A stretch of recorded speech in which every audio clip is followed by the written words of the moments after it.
മിശിഹായ്ക്ക് സ്തുതിയായിരിക്കട്ടെ. ജോഷിയുടെ പുസ്തകം 18-ാം അധ്യായം. ശേഷിച്ച 7 ഗോത്രങ്ങൾ. ഇസ്രായേൽ ജനം ഷീലോയിൽ ഒന്നിച്ചുകൂടി അവിടെ സമാഗമ കൂടാരം സ്ഥാപിച്ചു. ആ ദേശം അവർക്ക് അധീനമായിരുന്നു.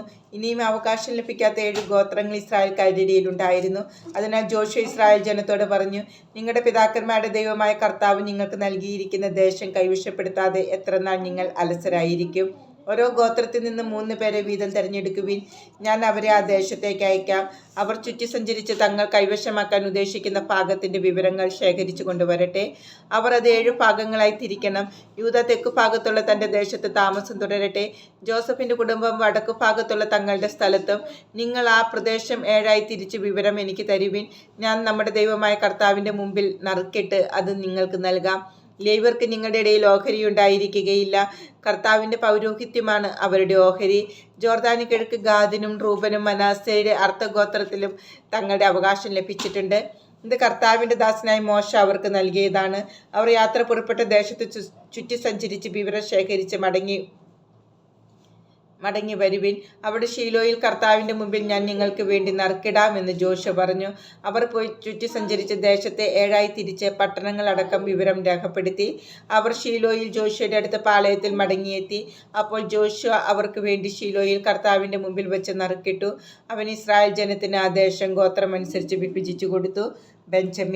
ബെഞ്ചമിൻ ഗോത്രത്തിലെ കുടുംബങ്ങൾക്ക് നറുക്ക് വീണു. യൂദാ ഗോത്രത്തിന്റെയും ജോസഫ് ഗോത്രത്തിന്റെയും മധ്യേ കിടക്കുന്ന പ്രദേശമാണ് അവർക്ക് ലഭിച്ചത്.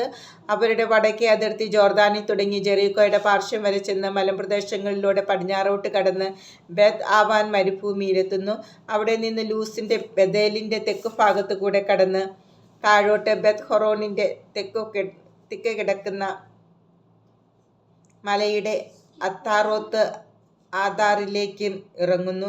വീണ്ടും അത് പടിഞ്ഞാറ് ഭാഗത്ത് തിരിഞ്ഞ് തെക്കോട്ട് പോയി ബെത് ഹൊറോണിനെതിരെ കിടക്കുന്ന മലയിൽ നിന്ന് യൂദാ ഗോത്രത്തിന്റെ പട്ടണമായ കിരയാത്ത് യയാറീമിൽ വന്നു നിൽക്കുന്നു. അവരുടെ പടിഞ്ഞാറേ അതിർത്തിയാണിത്. തെക്ക് ഭാഗം കിരയാത്ത് യയാറാമിന്റെ പ്രാന്തങ്ങളിൽ ആരംഭിക്കുന്നു. അവിടെ നിന്ന് അത് എഫ്രോനിൽ നെപ്തോവ നീരുറവ് വരെ ചെല്ലുന്നു. അനന്തരം അത് താഴോട്ട് റഫായിം താഴ്വരയുടെ വടക്കേ അറ്റത്തുള്ള ഹിന്നോമിന്റെ മകന്റെ താഴ്വരയ്ക്ക് അഭിമുഖമായി നിൽക്കുന്ന പർവ്വതത്തിന്റെ അതിർത്തി വരെയും എത്തുന്നു. വീണ്ടും ഹിന്നോം താഴ്വരയിലൂടെ ഇറങ്ങി ജബൂസ്യരുടെ പ്രദേശത്തിന്റെ തെക്ക് ഭാഗത്തുകൂടെ താഴെ എൻറോഗേലിൽ എത്തുന്നു. പിന്നീട് അത് വടക്കോട്ട് തിരിഞ്ഞ് എൻഷമിഷിൽ ചെന്ന് അദുമ്മീം കയറ്റത്തിനെതിരെ കിടക്കുന്ന ഗലീലോത്തിലെത്തി താഴേക്കിറങ്ങി റൂബന്റെ മകനായ ബോഹന്റെ ശില വരെ എത്തുന്നു. വീണ്ടും ബത് അറാബായ്ക്ക് വടക്കോട്ട് കടന്ന് താഴേക്കിറങ്ങി അറാബായിലെത്തുന്നു. ബത് ഹോഗ്ലായുടെ വടക്ക് ഭാഗത്തുകൂടി ജോർദാന്റെ തെക്കേ അറ്റത്തുള്ള ഉപ്പുകടലിന്റെ വടക്കേ അറ്റത്ത് കിടക്കുന്ന ഉൾക്കടലിൽ അവസാനിക്കുന്നു. ഇതാണ് തെക്കേ അതിർത്തി. കിഴക്കേ അതിർത്തി ജോർദാനാണ്. ബെഞ്ചമിൻ ഗോത്രത്തിന് കുടുംബക്രമം അനുസരിച്ച് ലഭിച്ച അവകാശത്തിന്റെ അതിർത്തികളാണിവ.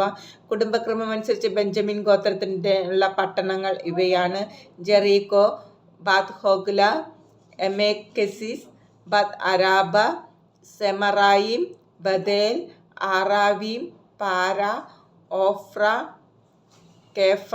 കേഫാർ അമ്മോനി, ഓഫ്നി, ഗേബ എന്നീ 12 പട്ടണങ്ങളും അവയുടെ ഗ്രാമങ്ങളും.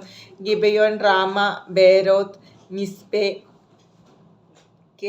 കെഫീര, മോസ, റക്കേം, ഇർപേൽ, തരാല, സേല, ഹായലേഹ്, ജബൂസ്, ജെറുസലേം, ഗിബെയ, കിരയാത്ത് യയാരീം എന്നീ 14 പട്ടണങ്ങളും അവയുടെ ഗ്രാമങ്ങളും ബെഞ്ചമിൻ ഗോത്രത്തിന് കുടുംബക്രമം അനുസരിച്ച് ലഭിച്ച ഓഹരിയാണിത്.